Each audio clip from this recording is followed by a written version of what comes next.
Well, book 101 is all about the books that I read for the last 40 years. And today I have my special guest.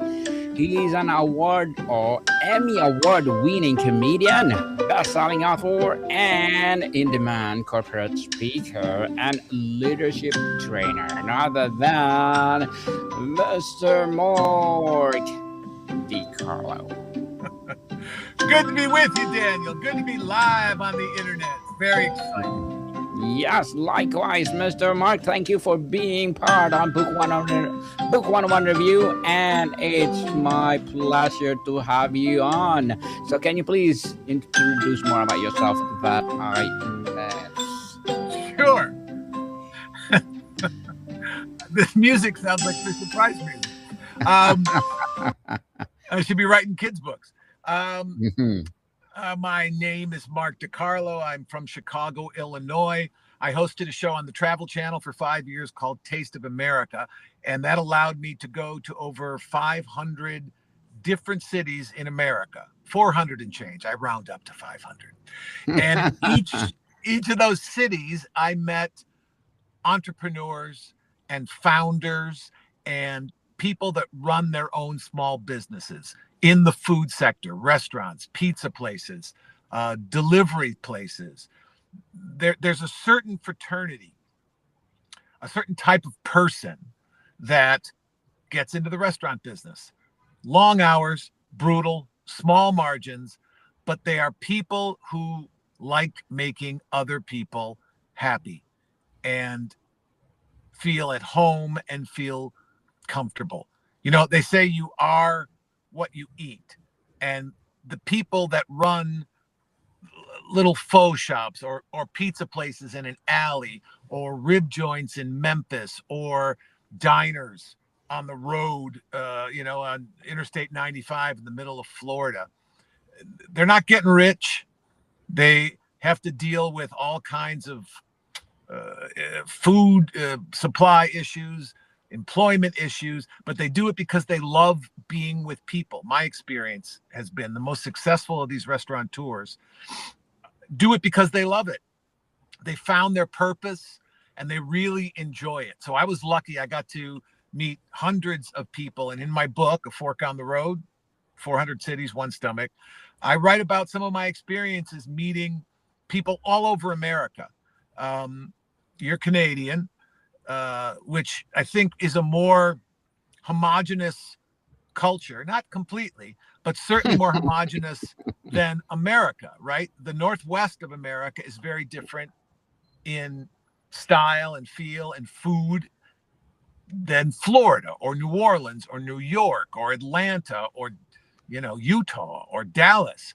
Every section, every region in America has its own literal flavor. And that's because when people are hungry, they get creative. Key lime pie comes from Key West, Florida. Now, why did it come from Key West, Florida? Because back in the 1800s, when people were living there, they had no access to the mainland. So they didn't get fresh meat. They didn't get a lot of foods that were easy to come by in New York City. They had chickens, so they had eggs, and they had citrus. And some smart person figured out that you could make a key lime pie with key limes and condensed milk, which they could get because ships could bring the condensed milk because it came in cans. And all the regional recipes all around the country that are indigenous to a specific place come out of that specific place because that's what people had to cook, right? Italian food, Southern Italian food is heavy in tomatoes because once Columbus came back from America with the tomato, it was cheap to grow. It was easy to grow in the climates in Italy, and it was flavorful. So that has become one of the staples of Italian food. But before Columbus, there were no tomatoes in the old world. That's a new world fruit. And I think an interesting way to look at history is through the lens of food. Where were you born, Daniel? Well, Originally born in the Philippines Okay. What and is then moved to Canada. what is what is a Philippine recipe that most of us here in North America have never heard of, but that you think is delicious? I think chicken adobo, but it's already well known, I think, in the US, most especially the Filipino community. But Uh-huh. for the American people, they it's not well known to them. It's And yes, go ahead. why did it come from the Philippines? What specifically do you have in the Philippines that we don't have here? Well, chicken adobo was or a pork adobo was given to us by the Spaniards. And then we modified it. We make it better. Like we put something that is not in the original recipe. Like we put onions and garlic and uh, what ginger to make it more tasteful. Right. And you do that because those things grew naturally in the Philippines in the tropical climate there, right? True. Mm-hmm. So chefs are creative people. You know, when you're hungry, it You create motivates you, something. right? Yeah. So you take what you have readily available and you turn that into something delicious. Samantha Brown from the Travel Channel is a good friend of mine, and whenever we travel together, we always eat in mini malls, and Mm-hmm. we look for ethnic restaurants, Okay. Thai places, Filipino places, places that aren't big and fancy. Because if you leave your home country, you leave Yes. Guatemala or you leave wherever, and you come to America, literally the only thing you bring with you is your grandmother's recipes, Food. right? And True. you have the ability to make it delicious because that's how you made it back home. And if you find the right location, no one's ever had it before. So True. you can't start a steel mill, you can't start a radio station, but you can start your own little restaurant. And if your recipes are good, you will be successful. And that is the story of worldwide immigration and movement of people. It you know you have to eat, and hunger is the mother of invention. And Mm. the next time you're traveling someplace where you don't know where you are, look for restaurants in a mini mall or in an alley or something. And if the ethnic flavor of the restaurant, if the place is filled with those kinds of ethnic people, give it a shot. There's an Indian place down the road from our house that is Okay. not fancy. It's literally in an alley next to a pot store. But every time we go in there, it's filled with Indian people. That's how we found it the first time. And the food is delicious. Bollywood Cafe in Los Angeles. It's just delicious home cooking that, I don't know anything about how to cook Indian food, but it's Yeah. delicious. And that's how you find places like that. And when I was doing the Travel Channel show, we would go out looking for places like that. And all my stories from meeting all these incredible founders and creative people and great business people, they're all in the book. And it's a kind of a travel log filled with secret, unpublished up to this point recipes. Mm. So, a fork on the road suggests a pivotal life altering choices. As the creator of this volume, what is the guiding principle or question you ask of each story? That's a good point. Fork in the road, it's a decision, right? You're either going the right way, you're going the wrong way. And Mm. when I traveled to these 480 cities, I didn't know anybody when I got there. And we would go in into a restaurant and meet somebody cold for the first time. And then I would just listen to them and talk to them and, tell me your story. Why do you have a pizza place in Atlanta, Georgia? Why'd you come here? What is so delicious about your pizza? Why is it different? And you get the person's personal story, their family story, how they got from Naples to, Cobb County in Georgia. And it's usually a very interesting story. And if the food is good, it's an enduring story. So I think everyone has to eat every day. Yes. It is like it's one of the pillars of humanity. And if you really seek out nourishing food, both, spiritually and intestinally, you'll always have a great experience. There's a greasy spoon coffee shop in Charlotte, um, called the what is it called? It's called the Drip, and it's been there since the 40s. It was the first integrated coffee shop in in Charlotte. So you had black people and white people having breakfast together at the counter and at the tables. And places like that, I think, now this is just my opinion, but back in the 40s and the 50s, America was a very racially segregated country, certainly more so than Canada. And a lot of white people, especially in the South, probably didn't have any black friends or didn't know any black people, and vice versa. People kind of stayed in their own groups. So when places like this started desegregating, so you could sit down at lunch and be sitting next to some black guy you've never known before, you start talking and you learn about them as people, not as race. And I think that small seeping of friendship and camaraderie and understanding kind of ushered in the tumultuous 60s and the civil rights movement here in America.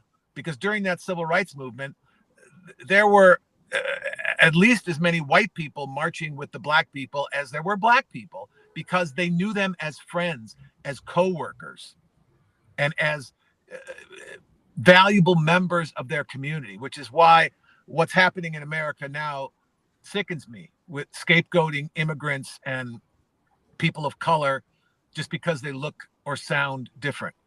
I got no problem arresting violent criminals and kick him out of our country, but arresting American citizens because they have brown skin, or throwing them to the ground just because they look different, it's so un-American and so wrong and so repulsive. It's the exact opposite of what we should be doing. And I maintain to this day, you cannot hate someone after you've had dinner with them. You might not like them. You might not want to hang out with them. But if it's a nice meal and you're actually conversing with them, you'll find some humanity. You can't hate them. Certainly. So every road taken, Mr. Mark, there's one left behind. As an author, do you always know what would have happened on the other path? How does the shadow of the road not taken intentionally linger in the story's resolution? Daniel, I've been interviewed a lot of times, and you ask some of the most penetrating, interesting questions I've ever heard. Thank you, Mr. Mark. I Likewise, guess you answer I guess when with you a have caring 20 answer. podcasts, you get good at it, right? Thank Um, you. yeah, what do you think about the road that you didn't Mm, take, the choice you didn't take? I think you do yes, think about it. I mean, but if you are present every day, and if you're happy and you're living your purpose, and you understand that we get one life as far as we know, and true. time is our most precious resource. If every time you have to make a big decision, you think about it and then you make the best decision for yourself in that moment, that's the best you can do, right? There's always, oh, geez, what if I had married this one instead of that one, or if I'd taken that job instead of this job? You can speculate about it. But if you're always filtering every decision, big and small, through the lens of what will make me happier, that's how I live my life. What choice, A or B, will bring me more happiness? Not necessarily more money or more fame or more material goods, but what will make me happier? And if you always choose the thing you think at the moment will make you happier in the future, you'll be successful. You're not going to always be right, but you'll be right more than you're wrong. And when you realize that you were wrong, there's no point in beating yourself up about it. If you truly made a concerted effort to make the right choice, don't beat yourself up about it. You made a mistake. Everybody makes mistakes. Everybody. The greatest hitter in the history of baseball, Ted Williams, hit 400 one year. The greatest hitting year ever. And by hitting 400, that means he failed 60% of the time. So no one's perfect. And if you try and hold yourself to being perfect, you're going to be miserable. Be happy. Grab happiness every time you can. Find out what makes you happy and pursue it with fearless vigor. And that's the one attribute that all the people I talk about in my book seem to share. The last chapter in the book, was a shoot in Miami. And on this particular day, I met 3 Cuban guys. You know, we were on the Calle Ocho in Miami, where everybody's Cuban.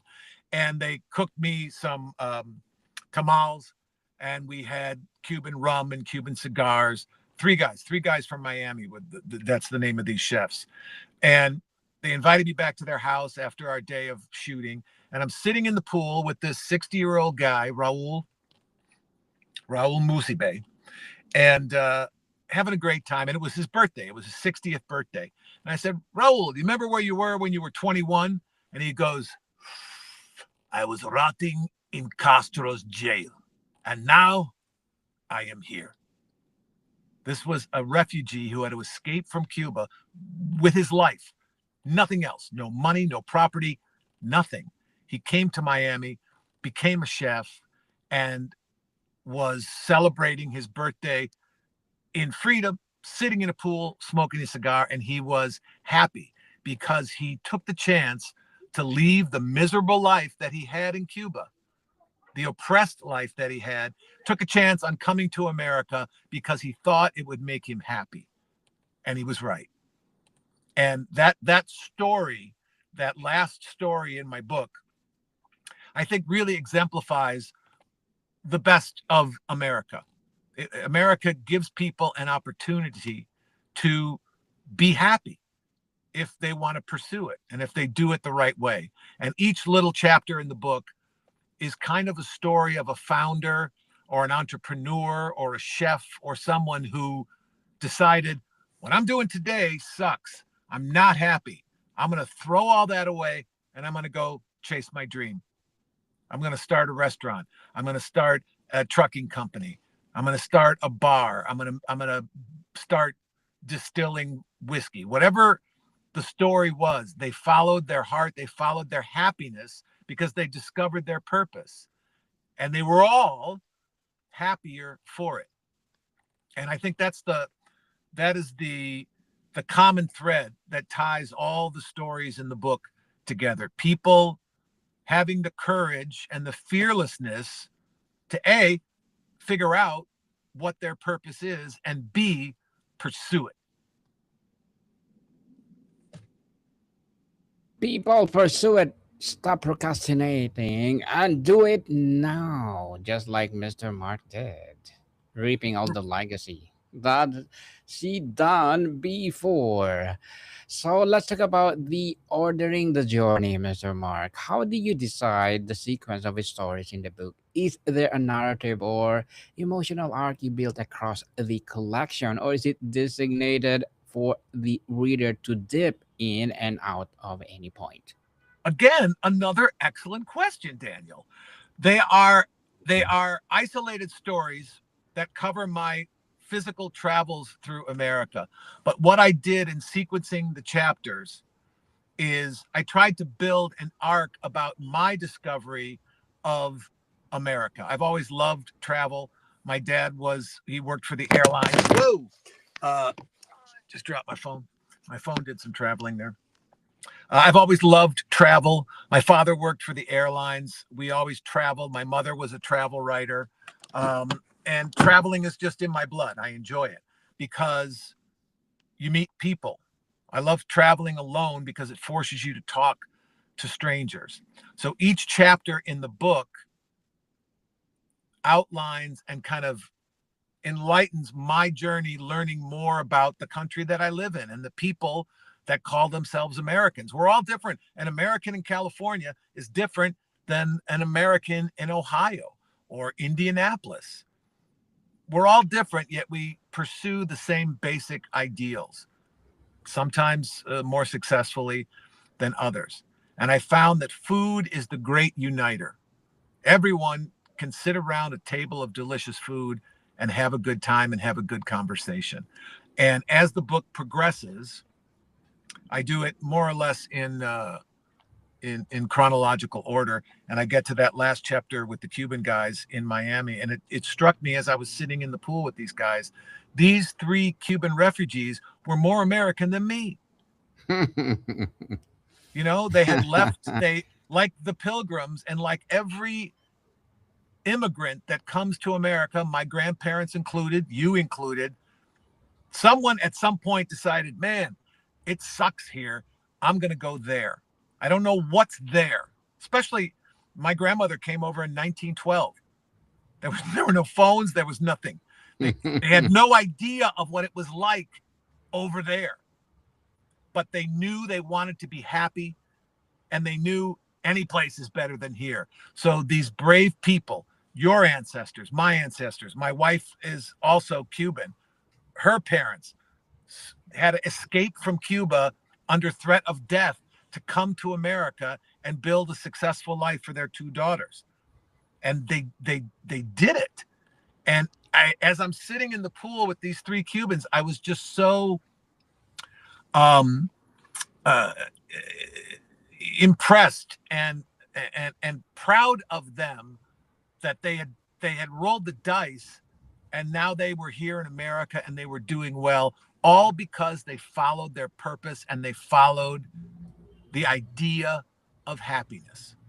Doesn't always work every single day, but if you follow and dedicate yourself to the idea of being happy, you'll be happier than you are right now. Even if you're happy now, if you focus, if literally, like we were talking about before, when you take that fork in the road, if every time you ask yourself, what will make me happier? Not what will make me richer or what will make me cooler with my friends or what clothes will make me look fly. What will make me happier on the inside? And if you do that thing, surprise, you'll be happier. And it's an incremental growth of your soul and your overall happiness. And I just think most people don't realize that they have that control, that they have that ability to make those choices. Most people don't understand they have the keys to their own life. They just never turn the car on. And to me, that is sad. So with my book and with my speaking and my workshops, I just try and empower people as you do with your podcasts and just let them understand and truly believe you got the keys. You got the keys to your own car and you're driving it down the wrong road. Drive down a better road. You can make the turn if you want to. And it's great when I see the light come on in people's eyes and they're like, oh, wow, I never thought of that. I love gardening. Yeah, I suppose I could go get a job at a garden center or, you know, become a fruit seller or whatever it is that makes you happy. If you follow that idea, there's no other way it can turn out than for you to be happier. It's automatic if you stick to it. Sadness on Mark DeCarlo, truly empowering answer. Thank you for sharing your knowledge and wisdom to the world. So, to wrap up our discussion for today, the short story is a unique discipline. What do you believe is the absolute essential element a short story about a fork? Must be a successful. A fort. Well, the greatest short story ever written is only 6 words. Mm-hmm. Hemingway wrote it. Do you know what it is? What? No. Can you tell us what is I'm going to it? tell you the 6 words. It's universally recognized as the greatest short story ever. Mm-hmm. It's a wanted ad in the newspaper. For sale, baby shoes, never used. Right? Or they'll never use. Yes, What's true. behind that? What Mm-hmm. happened? What is genius? I think Genius. a good short story grabs people by the brain and pulls them into the page. And I hope that the stories in my book do that for people. Very well said, Mr. Mark. So please invite our listeners to support your book. Yeah, you can find my book at markdecarlo.com. We have an audio version of the book that's coming out in May, revised edition. You'll be able to get that at markdecarlo.com, or you can follow me right there on Instagram. You can see a couple of our Yes. episodes from tour in Italy. You see me in my Hugh Neutron shirt and stuff I did for NASCAR. We travel all around and really try and enjoy a happy life. So the book is called The Fork on the Road, 400 Cities, One Stomach, audiobook coming out in May. Yes, people, let's support Mr. Mark DeCarlo because if you support him, for sure, more and more empowering books like this to rise. So, Mr. Mark, thank you so much for your time. Daniel, it was truly a pleasure. You are an excellent interviewer, and I love your show. I'm a new fan. Likewise, Mr. Mark, we love you and keep up the good work and let's empower people all over the world through your talents. And thank you so much for your time. Thank you, Daniel. I appreciate it. Markham people, see you soon.